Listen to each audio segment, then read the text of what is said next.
अस्सलाम वालेकुम दोस्तों, मैं हूं हसन नवाज और आप देख रहे हैं हसन टीवी।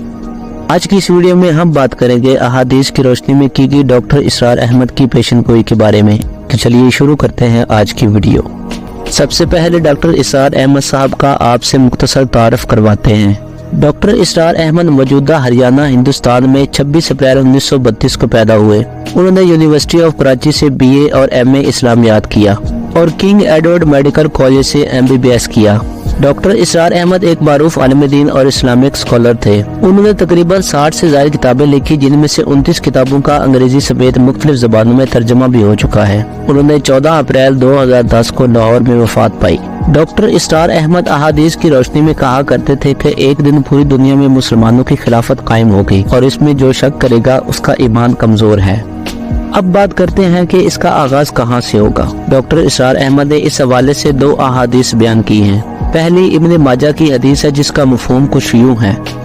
हजरत अब्दुल्ला इब्ने हारिस से रिवायत है कि हुजूर सल्लल्लाहु अलैहि वसल्लम ने इरशाद फरमाया कि मशरिक से फौजें निकलेंगी जो मेहदी की हुकूमत कायम करने के लिए मंजिल पर मंजिल मारती चली जाएंगी। अब सवाल ये पैदा होता है कि मशरिक में कौन सा इलाका होगा।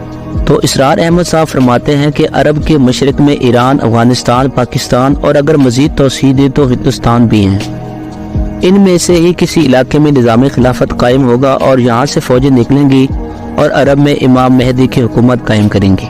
दूसरी हदीस तिरमिज़ी में मौजूद है। हजरत अबू हुरैरा रज़ियल्लाहु ताला अन्हु से रिवायत है कि रसूलुल्लाह सल्लल्लाहु अलैहि वसल्लम ने फरमाया, खुरासान से काले झंडे लेकर फौजें आएंगी, उनको कोई नहीं रोक सकेगा यहाँ तक कि वो एलिया में जाकर झंडे नस्ब करेंगी। डॉक्टर साहब फरमाते हैं कि हुजूर सल्लल्लाहु अलैहि वसल्लम के ज़माने में एलिया मौजूदा यरूशलेम को ही कहा जाता था। जब हजरत सुलेमान अलैहिस्सलाम की हुकूमत थी और हैकले सुलेमानी कायम हुआ तो उस वक्त भी उसे यरूशलेम ही कहा जाता था। यहाँ तक कि 70 ईस्वी में टाइटस रूबी जनरल ने सेकंड टेम्पल को गिराया और यहूदियों को यहाँ से निकाल दिया। तकरीबन 150 साल तक ये बिल्कुल वीरान रहा। फिर रोमन एम्परर हेड्रियान ने इसे दोबारा आबाद किया और इसका नाम एलिया रखा। हुजूर सल्लल्लाहु अलैहि वसल्लम के ज़माने में इसका नाम एलिया था। अरबों ने इस पर तकरीबन 500 साल तक हुकूमत की। सन 1099 ईस्वी में ईसाइयों ने लाखों मुसलमानों को कत्ल करके इस पर कब्जा किया और तकरीबन 88 साल तक ईसाइयों का कब्जा रहा। फिर 1187 ईस्वी में सलाहुद्दीन अयूबी ने इसे वापस लिया और दोबारा मुसलमानों का कब्जा हो गया।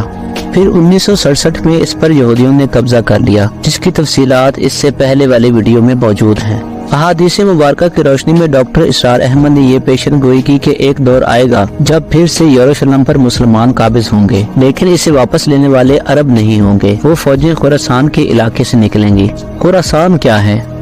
डॉक्टर इसरार अहमद फरमाते हैं कि उस जमाने में खुरासान एक बहुत बड़े मुल्क को कहते थे, जिसमें ईरान और पाकिस्तान के कुछ हिस्से शामिल थे। ईरान के उस हिस्से को अब भी खुरासान कहा जाता है, जो कि ईरान का एक छोटा सा सूबा है। पाकिस्तान में मालकन एजेंसी से ऊपर का हिस्सा और वाखान की पट्टी जो कि चाइना से जाकर मिलती है, ये भी खुरासान का हिस्सा है। और बाकी तमाम तकरीबन 2/3 ऑफ अफगानिस्तान और तुर्क अरब ममालिक के इस इलाके को दी ग्रेट खुरासान कहा जाता है, जहाँ से ये फौजें निकलेंगी और यरूशलेम में अपने झंडे गाड़ देंगी इंशाअल्लाह। जी तो दोस्तों, कैसी लगी आपको हमारी आज की ये वीडियो? हमें कमेंट्स में लाजमी बताइएगा और अगर वीडियो पसंद आए तो इसे लाइक और शेयर करें और मजीद ऐसी वीडियोस के लिए हमारे चैनल को सब्सक्राइब करें।